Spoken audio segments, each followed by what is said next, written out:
Ok, pessoal, vamos lá. Vamos dar continuidade aqui. Maria, você levantou a mão? Quer perguntar alguma coisa?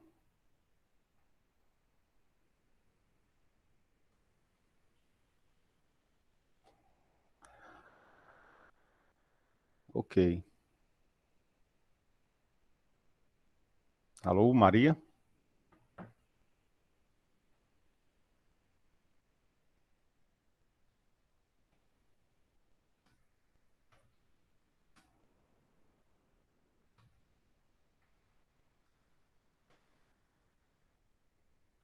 Bom, vamos lá então. Pessoal, nossa prova está agendada para quarta-feira, né? Para o dia 10 de novembro.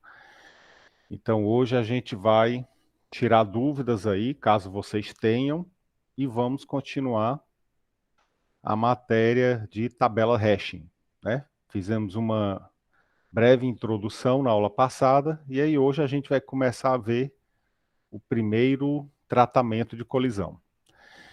Então, quero saber aí se alguém tem alguma dúvida para tirar com relação às listas do URI, com relação ao exercício ou à matéria passada.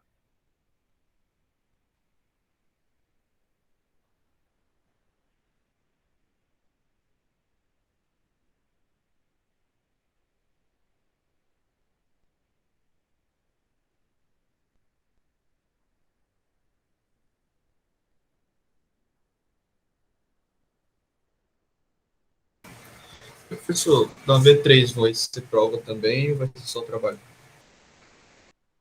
Cara, vai ser lista do URI e vai ser trabalho, tá? Vai ser um trabalho. Eu não diria só um trabalho, acho que a prova seria melhor, mas é porque eu preciso passar um trabalho para vocês, né? Aí é um trabalho realmente prático, envolvendo programação pesada, né? Usando tudo que vocês viram até aqui, as estruturas de dados que vocês viram, né? Então é algo realmente aplicado, beleza? Beleza, beleza. Valeu. Falou. Aí foi até bom você ter perguntado, Dion, né? Porque realmente, assim, eu vejo sempre os alunos perguntar, é só um trabalho e tudo mais, né? Então eu gosto já de deixar claro que o trabalho, né, para mim, ele precisa merecer o nome que ele tem, trabalho. Ele tem que dar trabalho realmente, que é para vocês poderem programar, aplicar o que foi, né, aprendido. Então, por exemplo, no semestre passado, eu acho que o trabalho do pessoal foi fazer um compactador de dados, compactador e descompactador, como um zip, um rar, né? Ele lê um arquivo, compacta o arquivo, depois ele lê esse arquivo compactado e descompacta. Então, é um trabalho que envolve muitas estruturas de dados. Então, é algo nesse tipo aí. Aí nesse trabalho ali, que ele vai ser mais ou menos isso também, ou tem outra, vai ser outra coisa? Não entendi a pergunta, Daio. Tipo, vai ser um compactador de dados ou pode ser qualquer outra coisa? Não, vai ser outra coisa, porque esse semestre passado já foi. Então, é algo nessa linha, né? Nessa mesma ordem de grandeza. É algo realmente prático, da vida real. Teve um semestre que foi um verificador de arquivo, né? De autenticidade de arquivo, que é usado em criptografia, essas coisas. Então é algo realmente que vocês podem levar para a vida real. Massa, massa.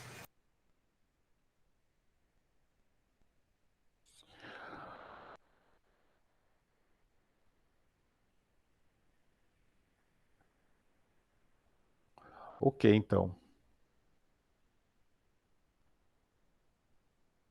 Então vamos lá. Então, não havendo dúvidas, vamos continuar aqui na matéria. Rafael, o trabalho ele vai ser, geralmente eu sugiro fazer em dupla, tá? Mas quem quiser pode fazer individual. Mas a minha sugestão é que realmente seja feito em dupla, porque realmente ele dá muito trabalho. E aí o cara fazer sozinho né, vai demandar aí muito tempo de programação. Então, fazer em dupla é melhor porque você pode dividir tarefas, né, e tudo mais, responsabilidades. Às vezes cada um tem uma facilidade, né, uma habilidade em uma coisa e o outro não tem. Então, acho que o trabalho em dupla é melhor. Mas se quiser fazer só, fica à vontade.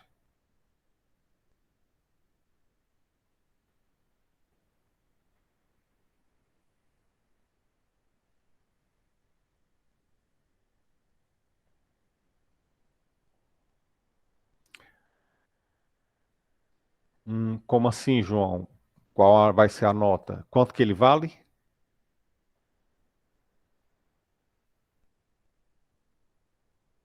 7 pontos.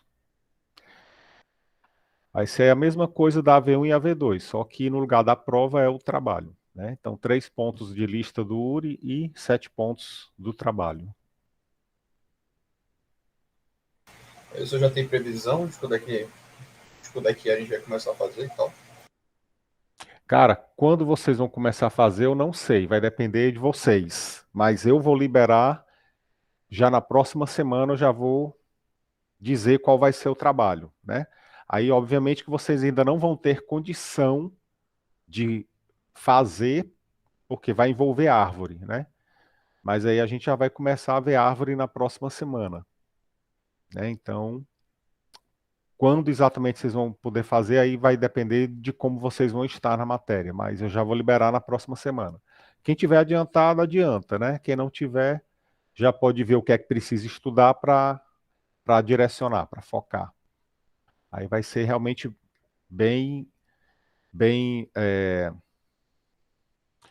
de acordo com vocês.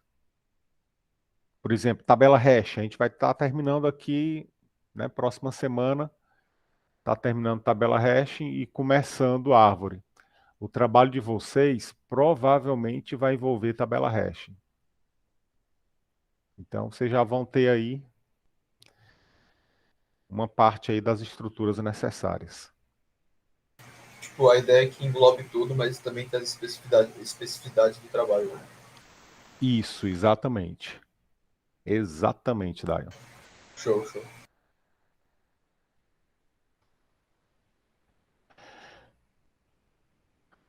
Ok, então vamos lá, pessoal. Então, aula passada, o que que a gente viu? A gente começou a trabalhar.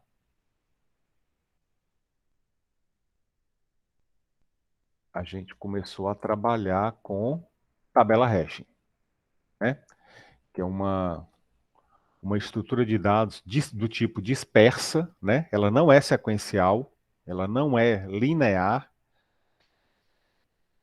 Então, essa estrutura de dados é uma estrutura dispersa.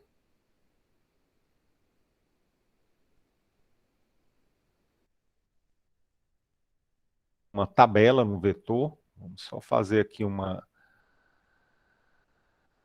breve recapitulação e aí a gente prossegue a partir daí.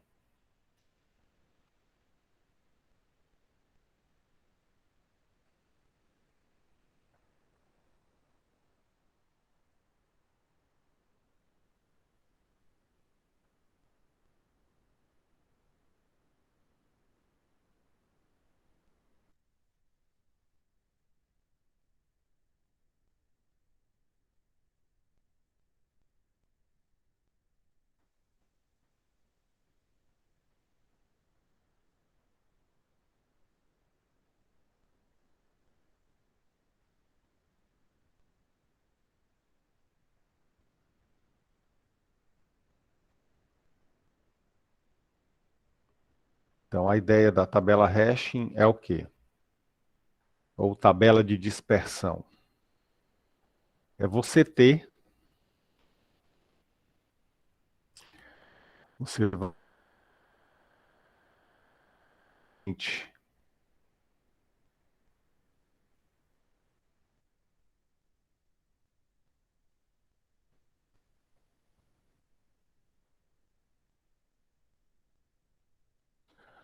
um array,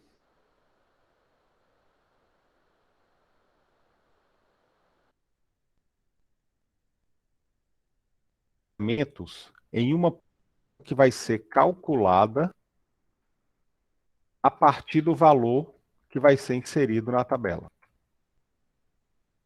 Né? Então, nesse tipo de estrutura de dados, você não armazena os elementos sequencialmente, linearmente. Você vai espalhando os elementos aqui pelo vetor de acordo com o valor que você vai armazenar. Por isso que o nome é tabela de dispersão, né? Hashing é o termo hashing em inglês. E aí a gente viu que a tabela ela possui alguns elementos. O primeiro é a própria tabela, né? É o local onde vão ser armazenados os elementos, que no caso vai ser um vetor, né? Um array. Outro elemento que a gente tem é a função de hashing, né? Ou função de dispersão, função de espalhamento, que se chama, né? A função de hashing, ela tem como objetivo calcular o endereço onde a informação vai ser armazenada, né? Para que isso? Para que o acesso àquela informação seja imediato, o mais rápido possível. E você não precise sair pesquisando dentro da tua estrutura a posição lá, né, onde aquela informação está. Então, o contexto, né, a problemática que motiva o uso dessa estrutura, a gente viu isso aí na aula passada. Então, a função de hashing vai calcular. A gente vai ter uma função, tá? Eu vou chamar agora de h de x, h de hashing, e essa função vai receber um valor, vai ser armazenado, e vai calcular aqui o endereço. Ela vai me retornar um endereço onde vai ser armazenado. Ok? Bom, e temos também um terceiro elemento que faz parte da tabela, que envolve a tabela, que é o tratamento de colisões. Como assim? A gente viu, né, que pode haver a possibilidade, pode ocorrer, né, tem a possibilidade de dois ou mais valores produzirem o mesmo endereço como resultado da função de hashing. Ou seja, pode ser que eu tenha dois valores que, aplicando essa função, né, retorne o mesmo endereço. E aí eu vou ter uma colisão. E aí eu preciso tratar a colisão, tá? E aí eu falei que existem basicamente duas maneiras de tratar a colisão, né? A primeira maneira é usando o que a gente chama de endereçamento aberto. A segunda maneira é o que a gente chama de endereçamento fechado. Dependendo do livro, dependendo do site onde vocês pesquisem, do canal do YouTube que vocês vão atrás, vocês vão encontrar uma nomenclatura diferente, tá? Eu sigo essa linha aqui que chama endereçamento aberto e endereçamento fechado, tá? O endereçamento aberto, ele pode ser de duas maneiras. O que é o endereçamento?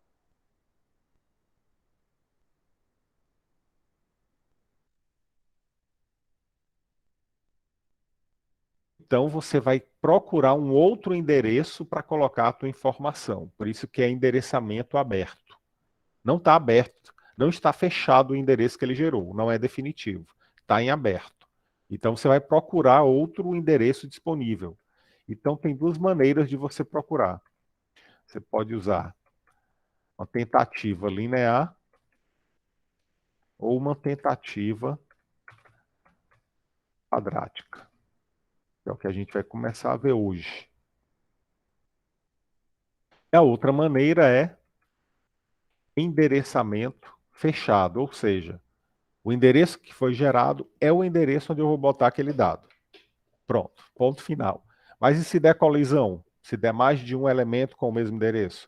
Aí você vai ter que dar um jeito, né? Que aí eu vou mostrar quais são as maneiras que você pode fazer para armazenar tudo no mesmo endereço. Bom, então é isso daqui. De um modo geral, a tabela de dispersão envolve, né, esses conceitos aqui. Então a gente vai fazer o que agora? Vamos aplicar uma tabela, vamos usar a tabela hashing, né, para ilustrar aqui cada um desses tipos de endereçamento, né, e aplicar a função. Aqui a gente vai seguir o capítulo 6. Eu vou usar esse livro aqui, até para que facilite, eu pedi para que vocês já começassem a ler o livro, né? Leiam esse livro aqui, só não precisa ler análise de complexidade, como eu venho falando, é um assunto que faz parte da próxima disciplina que vocês vão fazer, que é construção e análise de algoritmo. Então deixa isso aqui para depois. Então vocês vão ler tentativa linear, tentativa quadrática e a tabela implementada com lista, ok? Então vamos lá. Só que antes da gente começar, eu preciso falar algumas coisas aqui, detalhar algumas coisas para vocês, que vocês já devem até ter lido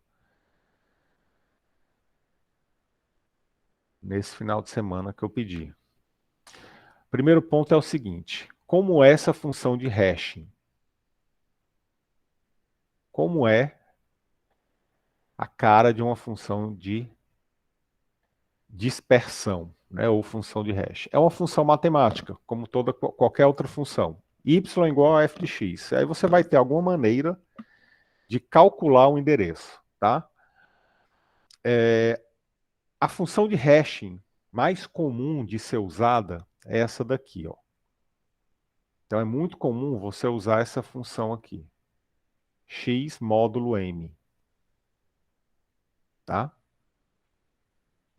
Ela não é a única, mas ela é uma função que cumpre muito bem o seu papel, tá? O que que é isso daqui? X módulo m. Significa que você vai pegar o valor que você quer armazenar e vai usar o resto da divisão desse valor pelo tamanho da tabela. Esse m que ele chama aqui é o tamanho da minha tabela, o tamanho do meu array. Ok? Então, x módulo m é a maneira como você vai fazer aí o cálculo do teu endereço. Eu vou usar aqui n. Então, x módulo n vai ser a função de hashing que a gente vai trabalhar. Ok? Então, vamos pegar o valor, vamos pegar o resto da divisão desse valor pelo tamanho do vetor, e aí a gente vai encontrar o índice onde ele vai ficar armazenado. Essa vai ser a função. E quando der colisão, o que é que a gente vai usar? Bom, quando der colisão, a gente vai precisar usar um tratamento de colisão, que eu não sei qual é ainda. Para começar, né, a gente vai do mais simples para o mais elaborado. Então a gente vai começar com a tentativa linear. Então vamos começar hoje a trabalhar com esse tratamento de colisão aqui. Tentativa linear. Ok? Bom, como é que isso aqui vai funcionar? Uma vez definida a função de hashing, né, toda vez que a gente for armazenar o elemento, a gente vai calcular o endereço que ele vai ser armazenado. Então a ideia vai ser sempre essa. Aí, pessoal, é importante a gente ressaltar o seguinte: quando a gente for escolher a função de hashing, essa função precisa, né, satisfazer algumas condições.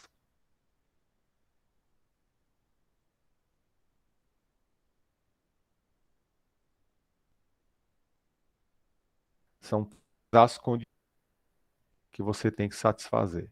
A primeira é que essa função ela precisa gerar um número pequeno de colisão, né?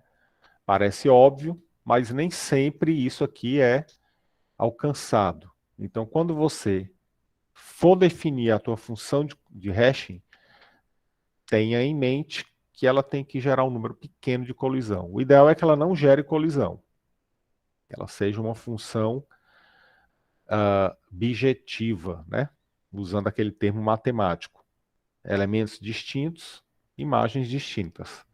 Mas nem sempre isso é possível, tá certo? Dependendo do domínio onde você vai aplicar a função, nem sempre isso é possível. Então, gere um pequeno número de colisões.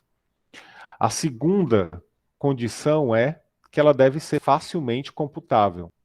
Ou seja, o tempo que você vai gastar para realizar o cálculo do endereço, ele tem que ser o menor possível, tá? Então não adianta eu ter uma função de hashing perfeita que me calcula, né, endereços distintos para elementos distintos, só que ela vai levar 2, 3 horas para calcular esse endereço. Não faz sentido eu usar isso.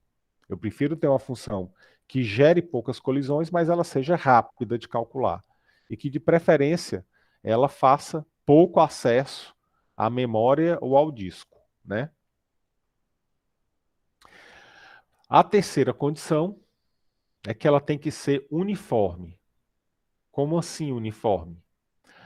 A probabilidade de calcular qualquer endereço tem que ser a mesma. Ou seja, na hora que eu for calcular um endereço aqui, a partir de um elemento, a probabilidade de calcular o endereço 0 tem que ser a mesma probabilidade de calcular o endereço 1, que tem que ter a mesma probabilidade de gerar o número 2, de gerar o número 3, o 4, o 5, o 6 e o 7, por exemplo. Então, a chance de eu gerar qualquer endereço tem que ser a mesma. A partir do momento que isso não existe, ou seja, se tiver algum endereço que tenha mais chance de ser gerado do que outro, essa minha função não é uniforme. Então, eu vou ter uma tendência a querer gerar números, né?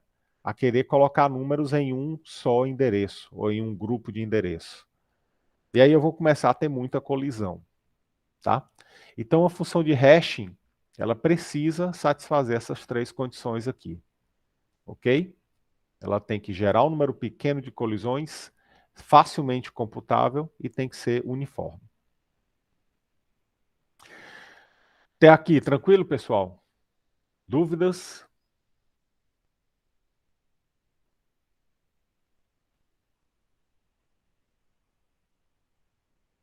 Beleza. Bom, então tá. Então agora a gente vai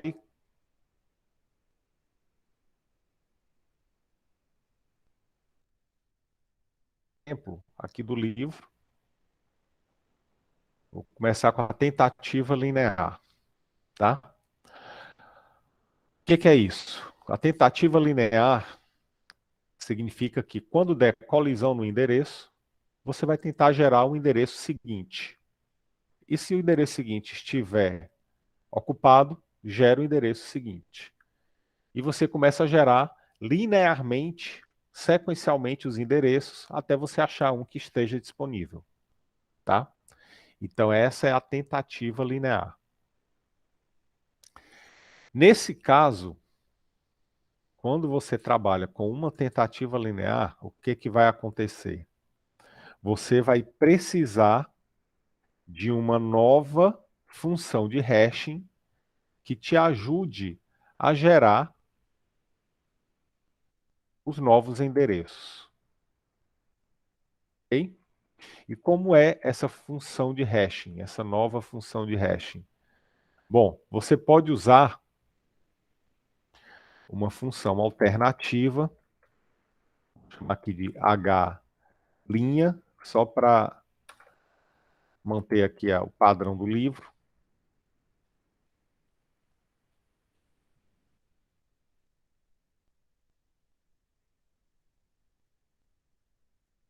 Então, essa função de hashing, nova função, vai ser usada apenas quando houver colisão. Ela vai pegar o elemento, né, o endereço que você gerou, vai somar com o número da sua tentativa. Então, a cada tentativa, você vai incrementando aqui esse número, né? Você soma mais um no valor original e calcula o módulo usando o tamanho da tabela.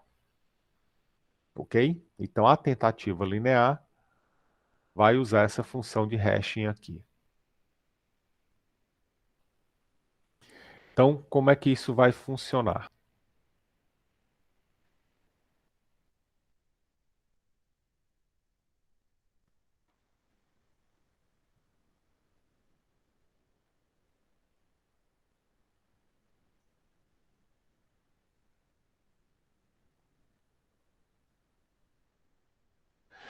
Vamos começar aqui, então, a colocar os números. Vou começar aqui com 16. Vou colocar o número 16. E aí vou precisar fazer o quê? Calcular o endereço onde o 16 vai ficar.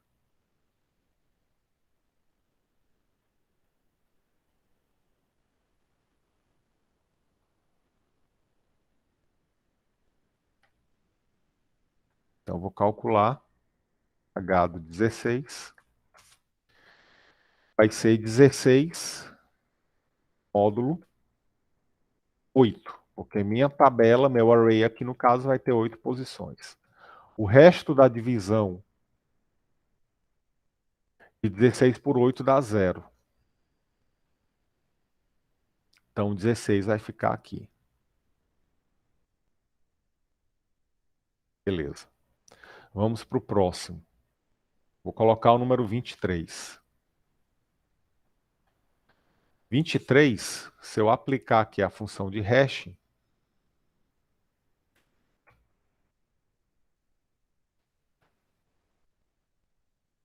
3 módulo 8, o resto da divisão de 23 por 8 vai dar 7. Então, o número 23 vai ficar aqui na posição 7. Então, observem que eu tenho a informação e vou gerar o endereço onde essa informação vai ficar. Vamos pegar um outro valor aqui. 41. Aplicando a função de hashing no 41, vou ter que o endereço resto da divisão de 41 por 8 vai dar 1.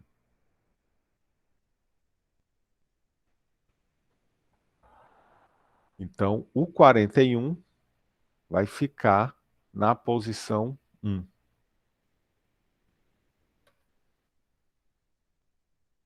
Ok? Então, observem a informação que eu vou inserir, eu calculo o endereço dela. Professor, mas se eu for armazenar um objeto, né? Tudo bem que aí está usando apenas números inteiros para fins didáticos, né? Só para simplificar o entendimento, mas se eu estiver armazenando um objeto, por exemplo, um objeto, uma classe chamada aluno, e eu quero armazenar os alunos no vetor, como é que eu vou aplicar isso? Bom, nesse caso, como você vai ter um objeto, você vai ter várias informações sobre o objeto, né? Sobre um aluno, por exemplo. Então você vai escolher qual vai ser a chave que você vai usar para armazenar, né? Para poder calcular o endereço da tabela hash. Como assim uma chave? Imagina que eu tenho um aluno, né? Uma classe aluno, que possua,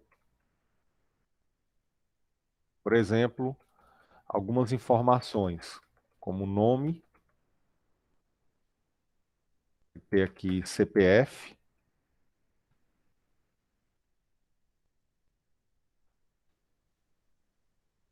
Supor que ele tenha também número de matrícula e por aí vai, né? Você pode escolher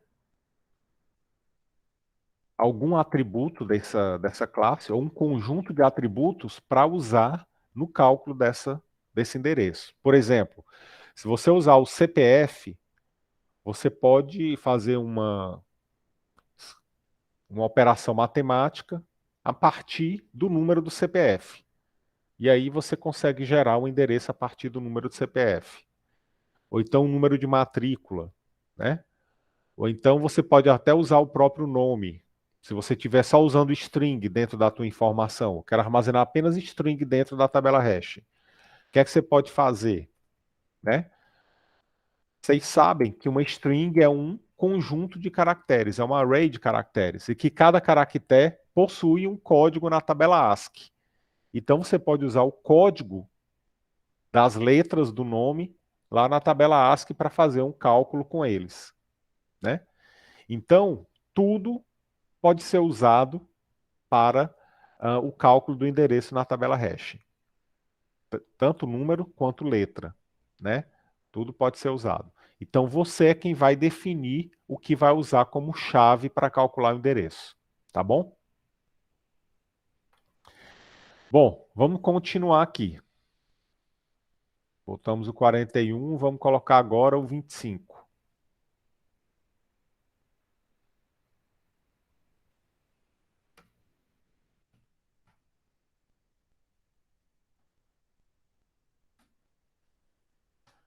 E 5 módulo 8 vai dar 3, 24, 1. Então, o endereço onde o 25 vai ser armazenado vai ser o 1. Só que temos um problema agora. A posição 1 já está ocupada. Ou seja, aqui deu uma colisão. O que é que eu tenho que fazer agora? Eu tenho que calcular um novo endereço, né? Esse endereço ele não vai ser definitivo. Lembrando que eu estou usando endereçamento aberto.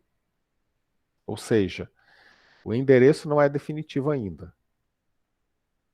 Então, o que é que eu vou fazer?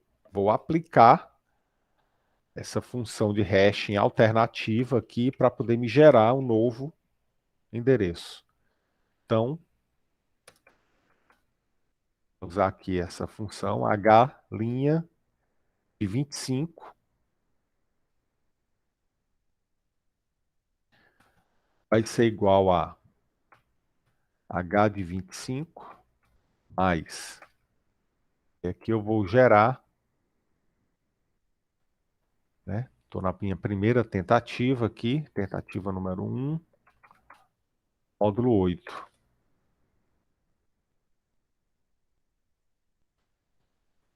Isso aqui vai dar, o h de 25 é 1, 1 mais 1 é 2, 2 módulo 8, vai dar 2. Então,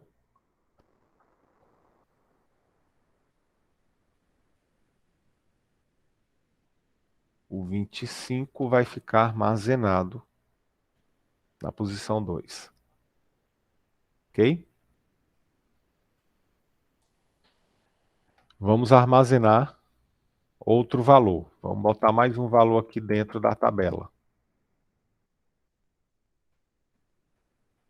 39.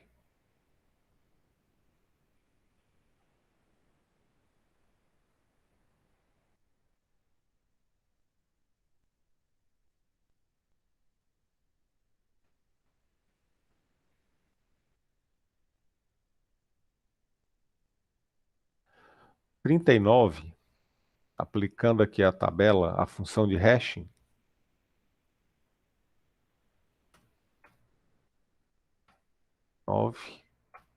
vai dar 39 módulo 8,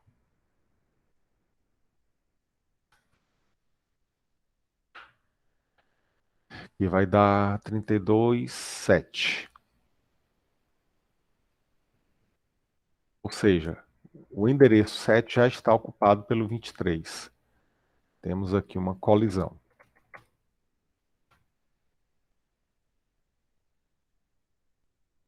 Então agora a gente vai aplicar função de hashing lá, alternativa, ou alguns livros chamam de rehashing, né? Vai fazer um hashing, um novo hashing. A galinha 39 é quem? É o H de 39 mais 1. Primeira tentativa aqui. Módulo 8.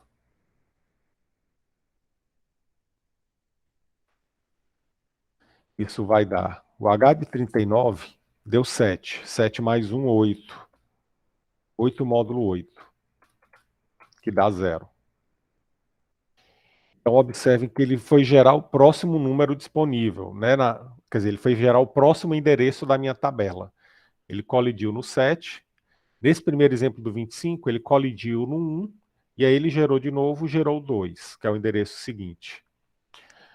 No 7, colidiu no 7, ele vai gerar o próximo endereço. Como este aqui é o último endereço, ele gera, né, o endereço seguinte ao 0, que é o primeiro. Só que o 0 já está ocupado. Então, colisão.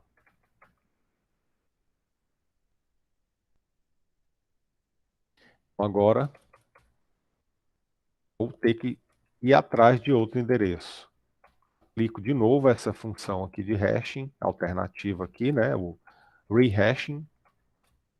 Só que agora, o i vai ser 2. Ativo aqui número 2 de encontrar um endereço. O H de 39 é 7, 7 mais 2 é 9, 9 módulo 8 dá 1. 1 já está ocupado. Colisão.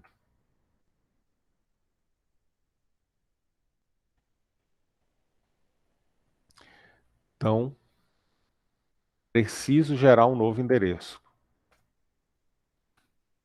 Então, observem que no endereçamento aberto, como já diz, endereço está aberto. Não é definitivo. Eu vou gerar agora com i igual a 3.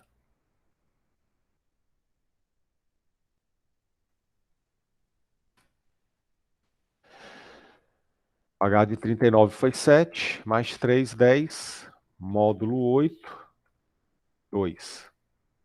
2 também está ocupado. Colisão. Então, se deu colisão, vou de novo aqui tentar.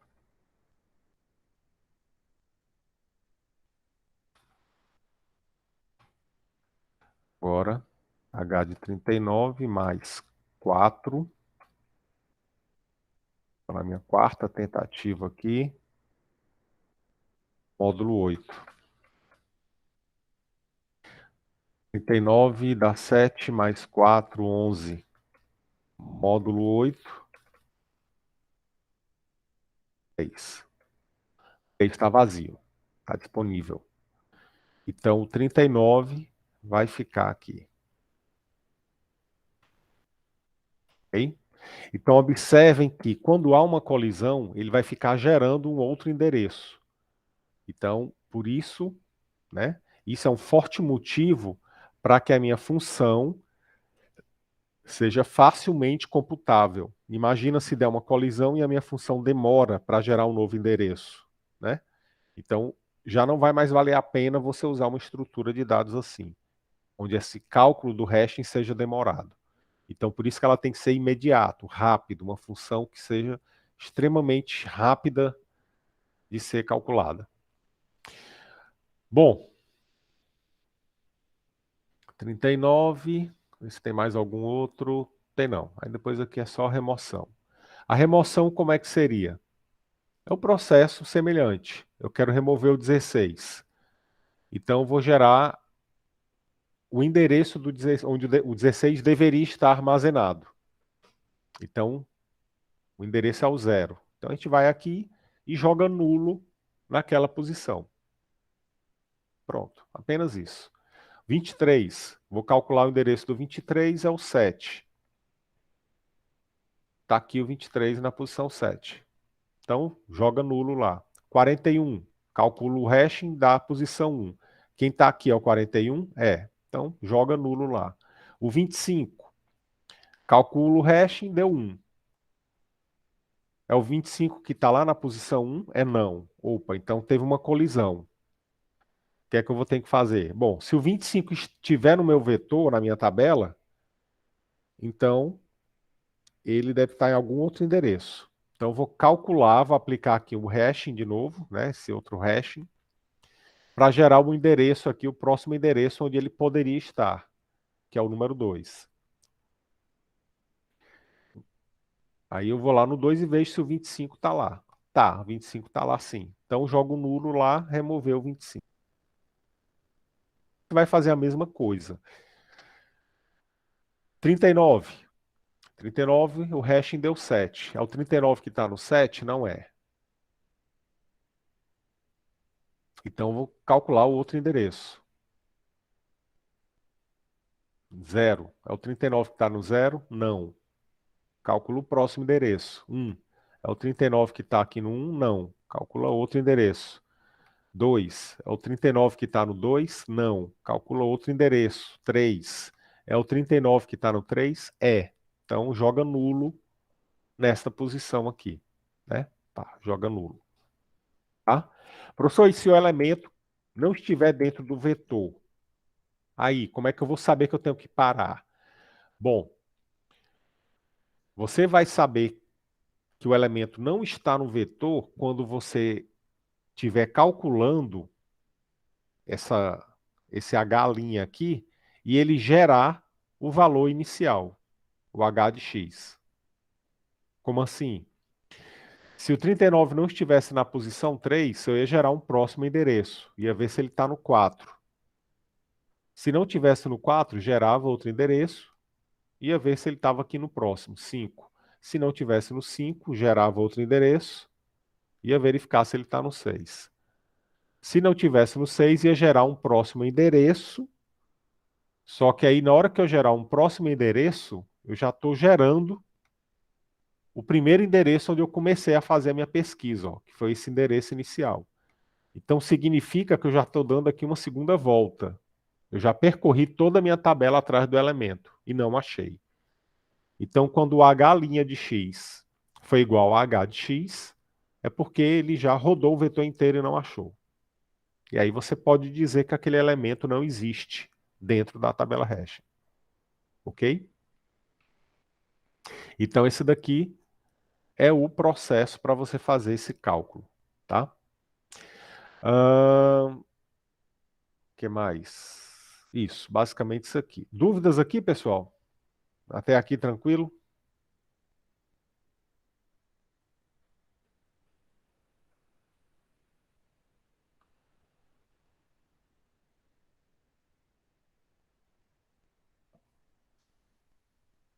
Ok. Beleza. Então, já temos aqui, né, nossa primeira tabela hashing, né? Nossa primeira maneira de usar uma tabela hashing. No caso, a gente usou a função de hashing resto da divisão, né? A divisão aqui. E usamos a tentativa linear para calcular o endereçamento, o endereço onde ele vai ficar. E agora? Agora vamos implementar. Vamos botar isso aqui no código, né? Para ver o negócio funcionar. Aí sim, o negócio vai ter graça. Então a gente vai fazer o quê? Vamos calcular, vamos criar aqui uma classe que vai implementar a nossa tabela hash. Vou chamar de tabela hash.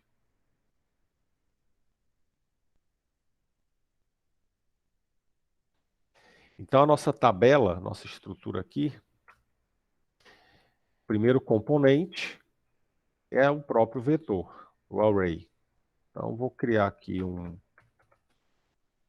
Vou usar números inteiros, né? Só para a gente ver primeiro ele funcionando. Vou chamar aqui de tabela. Para armazenar um vetor de inteiros. Como eu vou trabalhar com um array, eu vou no meu construtor informar qual tamanho vai ser, qual tamanho esse array vai ter.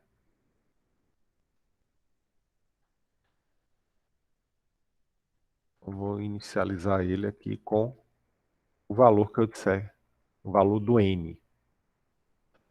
A outra coisa que eu preciso ter é a função de hashing, né? De hashing. Então, o hashing aqui,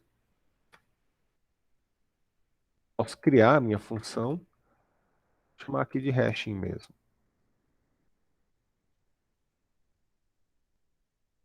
Chamar de H, né? H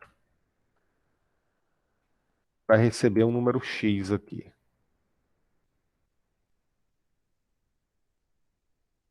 São H, de hashing, só para ficar claro. O que é que essa função vai fazer? Vamos usar essa função aqui mesmo, resto da divisão. Uma função bem simples, que tem um bom funcionamento. Então, eu vou pegar o valor do x e vou calcular o resto da divisão pelo tamanho do meu vetor, pelo tamanho da minha tabela.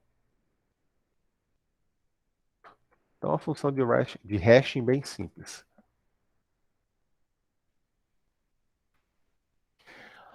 Agora a gente já tem, né, nossa tabela já montada, mais elementos, e vou agora criar a primeira operação, que é o adicionar. Como toda e qualquer estrutura de dados, operações básicas vão ser sempre adicionar, pesquisar e remover. Então vamos lá para o adicionar. Adicionar aqui um elemento. O que é que eu vou fazer? Eu vou calcular aqui o índice onde esse elemento vai ser armazenado. Então vou aplicar a função de hashing desse elemento para obter o índice. E aí eu vou lá na tabela e vou colocar o elemento lá. Vou fazer primeiro assim, sem tratar a colisão ainda, só para a gente ver a simplicidade que é essa estrutura de dados. Ok? Pronto. Basicamente isso. Tá? Se a gente for rodar aqui,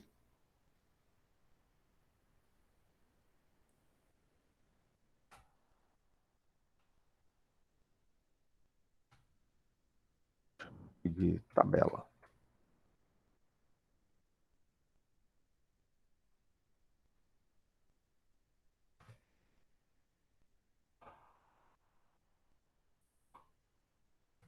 Oito.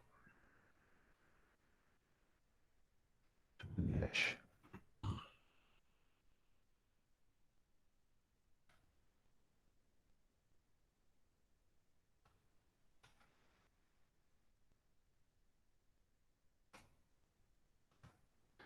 Hash ponto adicionar. Vou adicionar aqui 16, 20,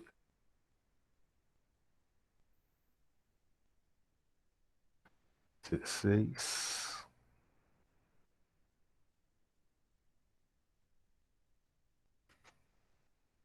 23 e 41.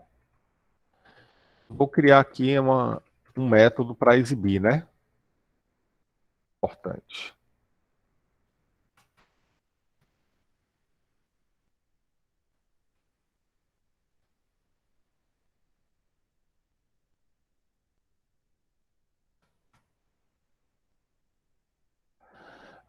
Então, vou fazer apenas aqui um for.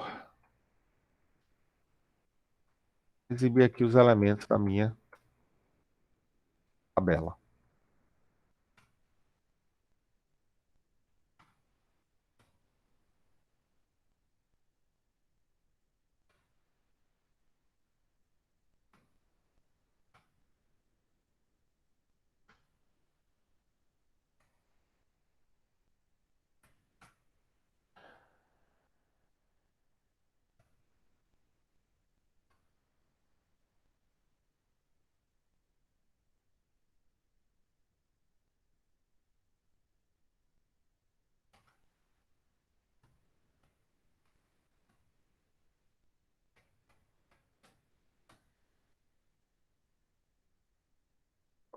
Então, vou exibir bem simples, só para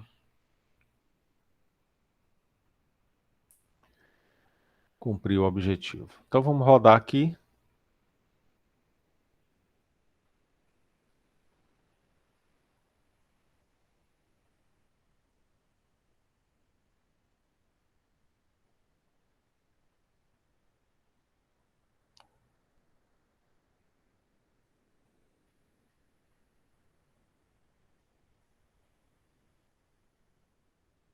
Pronto. Então, o que aconteceu aqui? Ele adicionou o 16, o 23 e o 41, justamente nas posições que deveria armazenar, né? Agora as outras posições aqui estão com zero, né? O que está acontecendo? Como eu estou trabalhando com o Java e o Java, né, inicializa as variáveis do tipo int com zero, então ele vai deixar zero, meu vetor todo com zero, né, originalmente. Professor, mas aí eu não sei se o zero faz parte do vetor ou se o zero é apenas um valor inicial do meu vetor, né? Então aí temos um problema.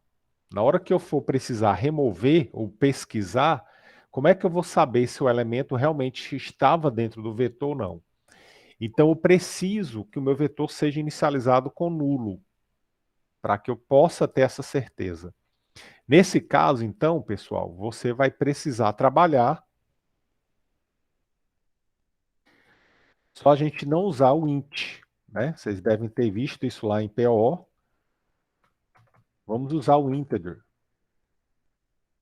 que é uma classe do Java que trabalha com números inteiros. Ele é equivalente ao int, só que ele não é um tipo de dado primitivo.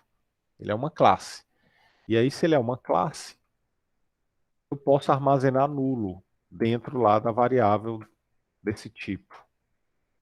Então, se eu usar integer aqui, o que é que vai acontecer? Ele vai inicializar o vetor com nulo, e quando eu precisar remover ou pesquisar, basta eu verificar se aquela posição está nula ou não.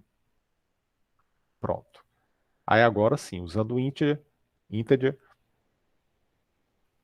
o meu vetor ficou mais adequado. As posições que estão nulas são as posições que realmente não têm aquele elemento. Ok?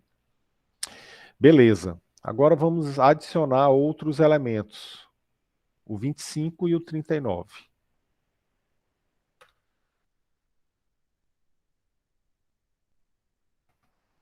25, 39.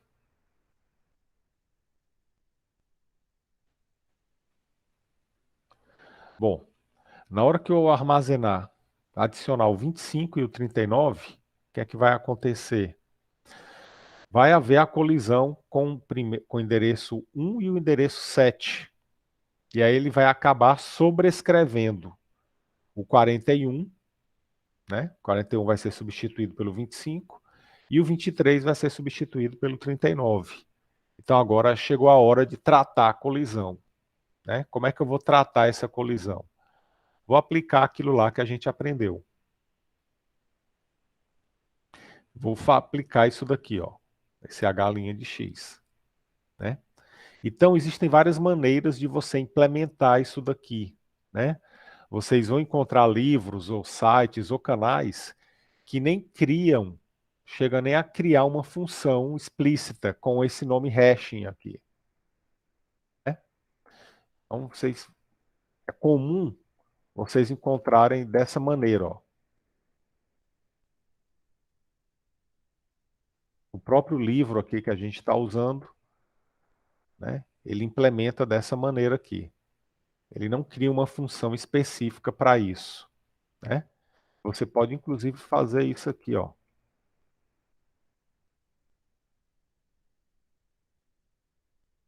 Então, adicionar ele vai ficar bastante simples. Ele apenas pega o resto da divisão, calcula e já usa isso como índice lá da tabela para armazenar o elemento. Simples assim. Ok? Eu vou botar assim para poder ver o passo a passo, né? A teoria aqui e na prática. Bom, como é que eu vou fazer isso daqui? Eu vou precisar calcular um novo índice, né? Então, vou criar aqui uma variável chamada novo índice. Isso é uma das maneiras de implementar, repito, né? Você pode implementar do jeito que você quiser, contanto que você faça, né, que matematicamente seja equivalente a isso daqui. Bom, então vou fazer o seguinte. Enquanto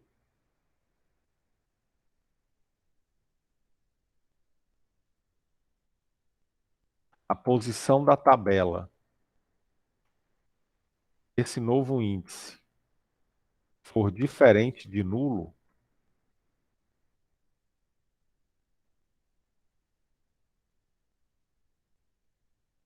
ou seja, eu verifico a posição daquele, a posição indicada por aquele índice é diferente de nulo.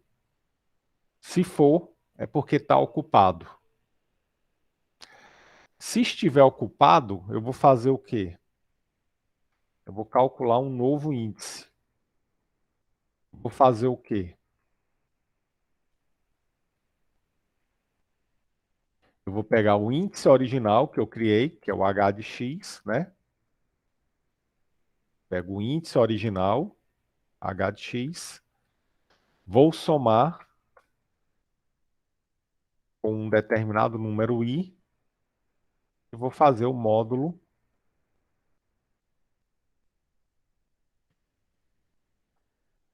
n. E aí esse i, obviamente, ele vai precisar ser inicializado aqui, possa começar a usar. E aí, quando eu usar aquele valor do i, eu vou incrementar ele. A próxima vez, ele já está com um valor a mais. Ok? Ou, alternativamente, eu posso começar esse com 0. Posso incrementar aqui antes, a critério de quem implementa. Ok? Bom, então com isso daqui, ele vai ficar preso dentro desse loop até ele gerar, até ele encontrar uma nova posição, né? Até ele gerar uma nova posição.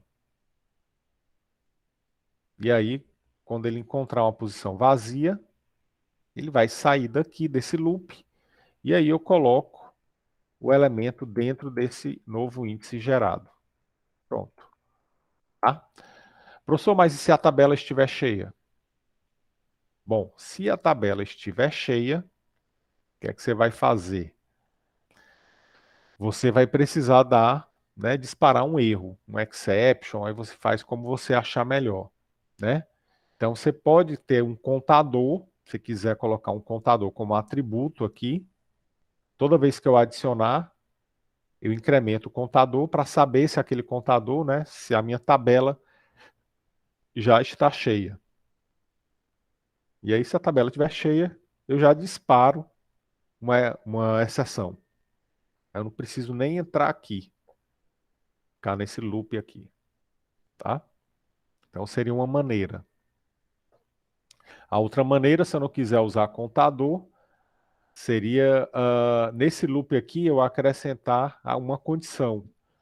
O novo índice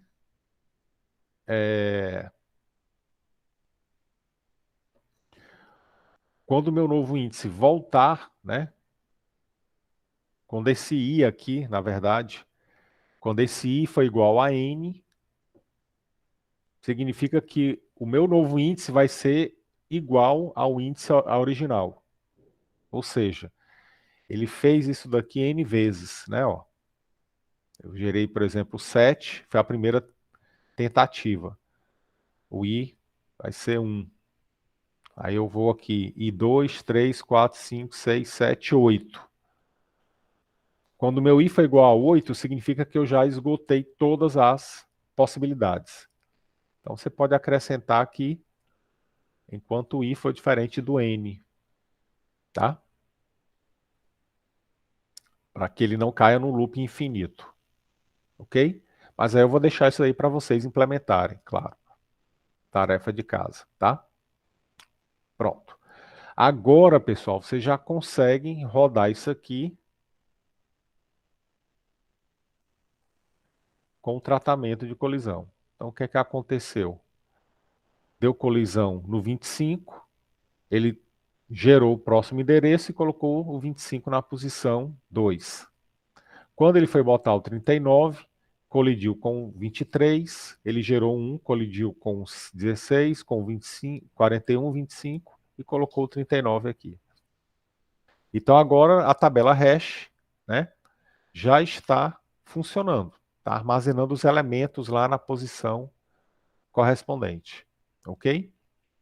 E aí você agora precisa apenas fazer o quê?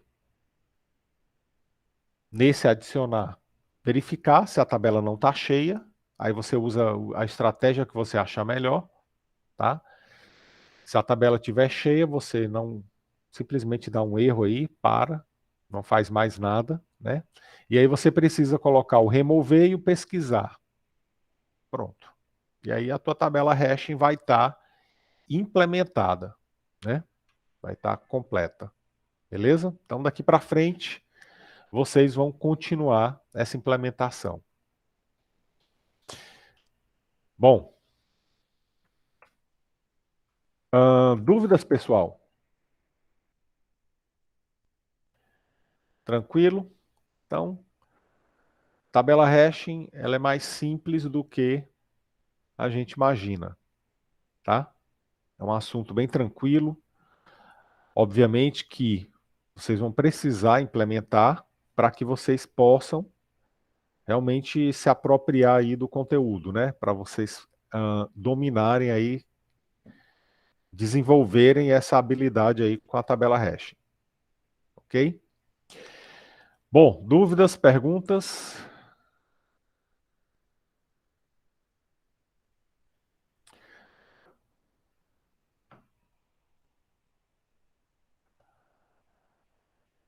Tranquilo?